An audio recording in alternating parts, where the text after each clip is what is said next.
오늘 성경 말씀은 다니엘 7장 15절에서 28절입니다. 만일 우리가 이 세상에서 살다가 죽는 것으로 모든 것이 끝난다면 인생이 얼마나 허무하고 덧없겠습니까? 그러나 하나님께서는 우리를 위해 천국에 영원한 집을 예비해 놓으셨습니다. 그러하기에 우리는 이 땅에서의 삶이 끝나면 영원한 본향 천국에 들어가 영원히 살게 될 것입니다. 그런데 사도 바울은 이제 갓 믿은 성도들에게 하나님 나라에 들어가려면 많은 환난을 겪게 될 것이라고 하였습니다. 또 우리가 하나님 나라에 들어가려면 많은 환난을 겪어야 할 것이라 하고, 왜 그럴까요? 우리가 구원을 받은 후 믿음으로 살아가는 삶은 영적 전쟁이기 때문입니다. 사탄은 구원받은 성도를 넘어뜨리기 위해서 호심탐탐 노리며 공격합니다. 그러므로 믿음을 지키려는 성도는 고난도 감수해야 합니다. 오늘 본문에서 다니엘은 미래의 역사에 대한 환상을 보았습니다. 하나님께서는 다니엘에게 바벨론 제국 후에 메데 바사가 일어날 것이며 그 후에는 헬라 제국이 일어나고 그 다음에는 로마 제국이 일어날 것을 보여주셨습니다. 다니엘이 받았던 계시는 그대로 이루어졌습니다. 이것은 인류의 역사가 하나님께서 계획하시고 정하신 대로 이루어진다는 것을 보여줍니다. 역사의 주인은 오직 하나님이심을 보여줍니다. 그런데 다니엘이 환상으로 받은 계시 중에는 놀랍고 두려운 내용이 들어 있습니다. 다니엘은 그가 환상 중에 본 네 짐승 중에서 특별히 넷째 짐승에 주목했습니다. 이 넷째 짐승은 무섭고 두려우며 쇠 이빨로 먹고 부서뜨리고 나머지는 발로 밟았습니다. 그리고 그 짐승에게는 10뿔이 있었는데 그 뿔들 사이에서 작은 뿔들이 나왔습니다. 이 작은 뿔에는 눈과 입이 있어 큰 말을 했습니다. 넷째 짐승은 로마 제국을 나타내며 10뿔들은 그 후에 일어날 나라들을 가리킵니다.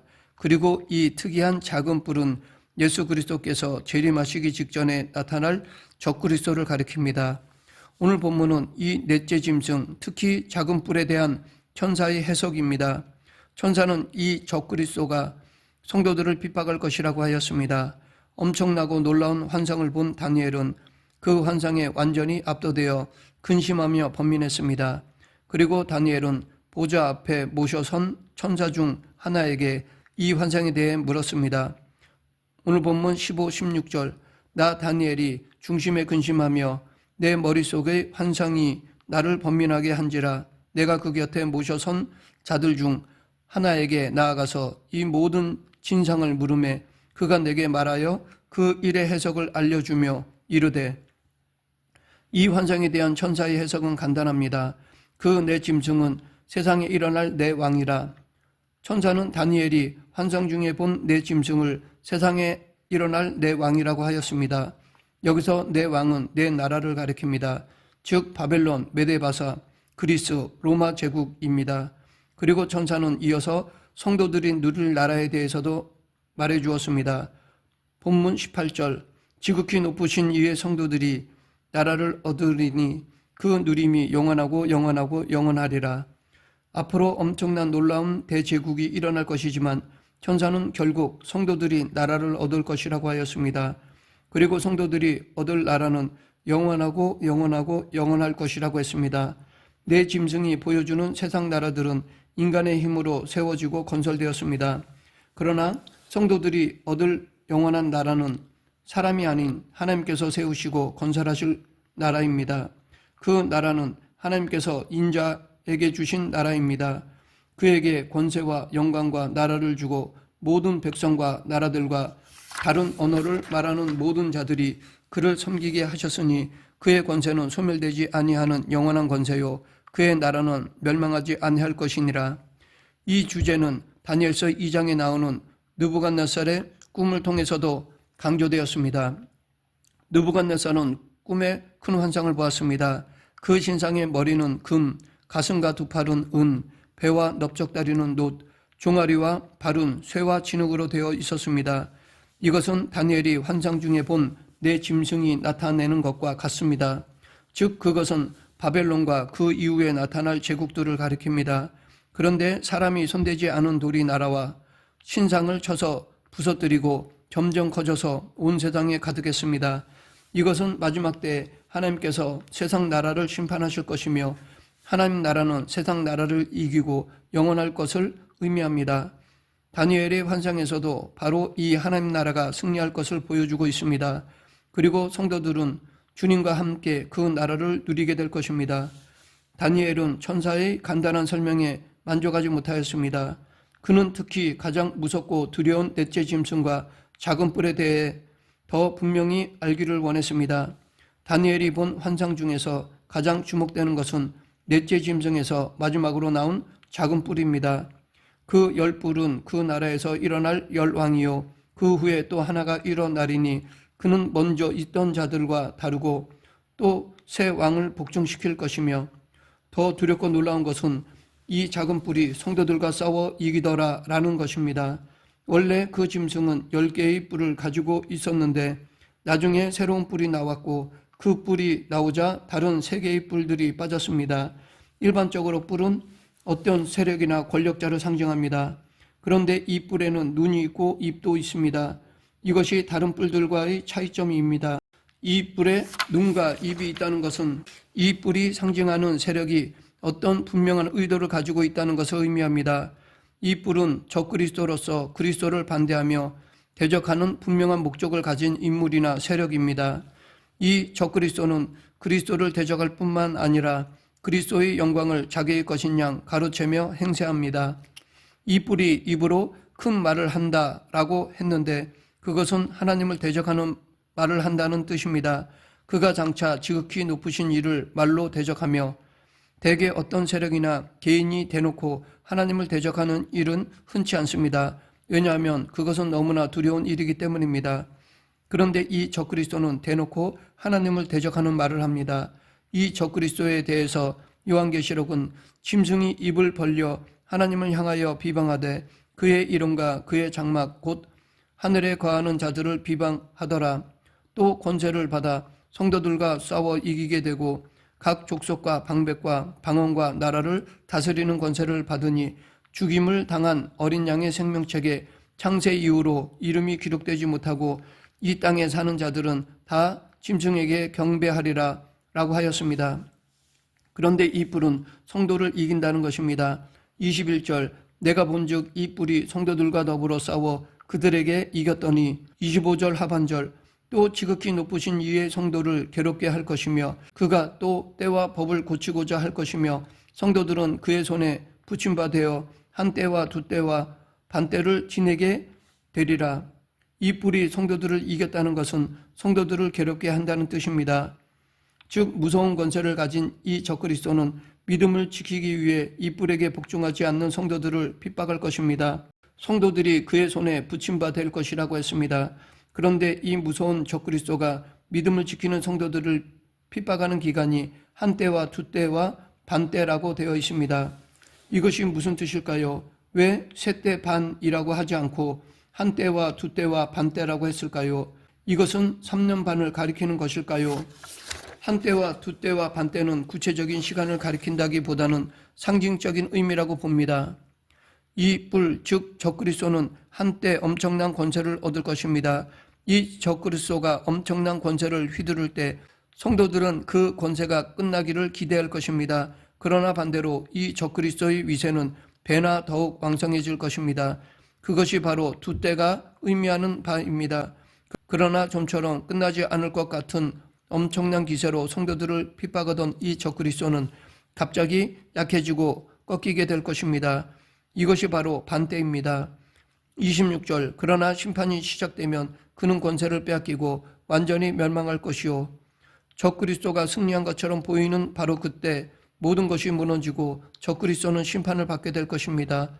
무섭고 두려운 작은 뿔, 즉 적그리스도가 한 때와 두 때와 반 때 동안 성도들을 괴롭힌다는 것은 바로 이런 의미입니다. 그러면 과연 누가 이 무시무시하고 악한 적그리스도를 꺾을까요? 바로 예수 그리스도께서 이 뿔을 꺾으실 것입니다.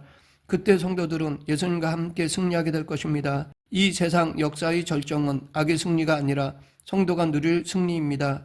악이 승리하고 사탄이 하나님의 교회를 이긴 것처럼 보일 때가 올 것입니다. 마치 하나님께서 안 계시는 것처럼 모든 악한 세력들이 날뛸 것입니다. 바로 그때 악의 권세가 꺾일 것이며 그리스도께서 호련히 하늘로부터 재림하실 것입니다. 악이 온 세상을 장악하고 있는 것처럼 보일 때도 하나님께서는 여전히 모든 것을 다스리시고 계시는 것입니다. 엄청나고 두려운 적그리스도의 횡포와 핍박도 사실은 하나님께서 미리 작정하신 대로 이루어지고 있을 뿐인 것입니다. 전능하신 하나님께서는 당신의 절대 주권으로 세상을 다스리십니다. 이 세상 나라와 인류의 역사는 엄청난 소용돌이 속에서 요동치며 흘러가고 있습니다. 그러나 이 모든 것은 오직 하나님께서 계획하신 대로 이루어지고 있을 뿐입니다. 다니엘이 본 환상 중에서 가장 두렵고 놀라운 것은 바로 작은 뿔, 즉 적그리스도입니다. 이 적그리스도는 그리스도의 재림 직전에 출현할 것입니다. 그러면 적그리스도가 나타날 그때는 과연 언제일까요? 그리고 오늘 우리는 이 적그리스도와 무슨 상관이 있을까요? 성경에서 적그리스도라는 용어를 사용한 유일한 사람은 사도 요한입니다. 그러면 사도 요한은 적그리스도가 언제 출현한다고 했을까요? 아이들아, 지금은 마지막 때라. 적그리스도가 오리라는 말을 너희가 들은 것과 같이 지금도 많은 적그리스도가 일어났으니 그러므로 우리가 마지막 때인 줄 아노라. 지금까지 우리는 적그리스도가 예수님의 재림 직전에 나타날 것이라고 보았습니다. 그런데 사도 요한은 2000년 전에 이미 적그리스도가 나타났다고 하였습니다. 그리고 그 당시를 마지막 때, 즉 말세라고 하였습니다. 이렇게 성경은 예수 그리스도의 초림부터 재림까지를 말세라고 부르고 있습니다. 그러므로 사도 요한이 그 당시를 마지막 때라고 하면서 적그리스도가 이미 나타났다고 한 것은 지나친 말이 아닙니다. 그러면 사도 요한이 말한 적그리스도의 정체는 무엇일까요? 요한일서 2장 22절 거짓말하는 자가 누구냐? 예수께서 그리스도이심을 부인하는 자가 아니냐? 아버지와 아들을 부인하는 그가 적그리스도니. 그리고 요한일서 4장 3절 예수를 시인하지 아니하는 영마다 하나님께 속한 것이 아니니 이것이 곧 적그리스도의 영이니라. 오리라 한 말을 너희가 들었거니와 지금 벌써 세상에 있느니라. 적그리스도에 대한 사도 요한의 말을 종합해보면 적그리스도는 말세에 나타납니다. 말세는 예수님의 초림 때부터 재림 때까지입니다. 지금이 말세이고 적그리스도는 지금도 활동하고 있습니다. 적그리스도의 가장 큰 특징은 그리스도를 부인한다는 것입니다. 그리고 요한은 많은 적그리스도가 일어났다고 하였습니다. 즉 적그리스도는 단수가 아니라 복수입니다. 그러므로 적그리스도는 예수님께서 재림하시기 바로 직전에만 잠깐 나타나는 어떤 유일한 존재가 아니라는 것입니다. 적그리스도는 예수님의 초림 때부터 나타나 예수님께서 재림하실 때까지, 즉 말세에 활동하는 사탄의 세력들입니다. 이 적그리스도는 지금도 활동하고 있는데 주로 이단들이 여기에 해당된다고 볼 수 있습니다. 예수님도 이와 비슷한 말씀을 하셨습니다. 거짓 그리스도들과 거짓 선지자들이 일어나 큰 표적과 기사를 보여 할 수만 있으면 택하신 자들도 미혹하리라. 물론 말세의 마지막에 그야말로 엄청나고 두려운 세력을 가진 적그리스도가 출현할 것입니다. 그러나 예수님께서 이 세상에 오셔서 구원을 이루신 이후부터 적그리스도는 끊임없이 나타났습니다. 지금도 적그리스도는 활발하게 활동하고 있습니다. 이 적그리스도는 갈수록 세력을 얻고 강해질 것입니다. 그리고 그 엄청난 세력을 가지고 성도들을 이기고 핍박하게 될 것입니다. 믿음을 지키고 적그리스도에게 복종하지 않는 성도는 불가피하게 핍박을 당하게 될 것입니다. 말세인 이때 적그리스도는 끊임없이 나타날 것이고 점점 강해져서 성도들을 미혹하거나 핍박할 것입니다. 오늘 우리는 수많은 이단들이 참람하게도 그리스도를 자칭하며 심지어 하나님의 행세를 서슴지 않는 것을 보고 있습니다. 이상한 것은 그러한 이단들이 갈수록 세력이 커지고 있다는 것입니다. 이 마지막 때의 성도는 깨어 믿음을 굳게 지켜야 합니다. 감사한 것은 이 적그리스도가 성도들을 이기고 핍박할 것이나 결국 예수 그리스도께서 적그리스도를 심판하고 성도에게 승리를 주신다는 것입니다. 마지막으로 본문 28절을 보면 그 말이 이에 그친지라 나 다니엘은 중심에 번민하였으며 내 얼굴빛이 변하였으나 내가 이 일을 마음에 간직하였느니라. 다니엘은 엄청나고 놀라운 계시를 보고 영과 육이 지쳤습니다. 그런데 중요한 것은 다니엘이 그렇게 본 것을 마음에 간직했다는 것입니다. 이것은 바로 오늘 우리가 가져야 할 자세입니다. 우리도 늘 하나님의 말씀을 마음에 간직해야 합니다. 말씀을 맺겠습니다. 우리는 오늘 본문을 통해 세상 나라와 인류의 역사가 어떻게 전개될 것인지를 살펴보았습니다. 그리고 마지막 때 적그리스도가 나타나 성도를 미혹하며 핍박할 것을 알았습니다. 하나님께서 이것을 우리에게 보여주신 이유는 정신을 차리고 잘 대비하라는 것입니다. 이 말씀을 명심하고 예수님께서 오실 때까지 무슨 일이 있어도 믿음을 굳게 지키며 예수님과 함께 승리하고 영원한 나라를 얻는 우리 모두가 되길 간절히 축원합니다. 기도하겠습니다. 생사화복을 주관하신 하나님 아버지, 지금이 마지막 때임을 기억하며 말씀과 기도로 믿음을 지키는 저희 모두가 되게 하여 주시옵소서. 예수님 이름으로 기도드립니다. 아멘.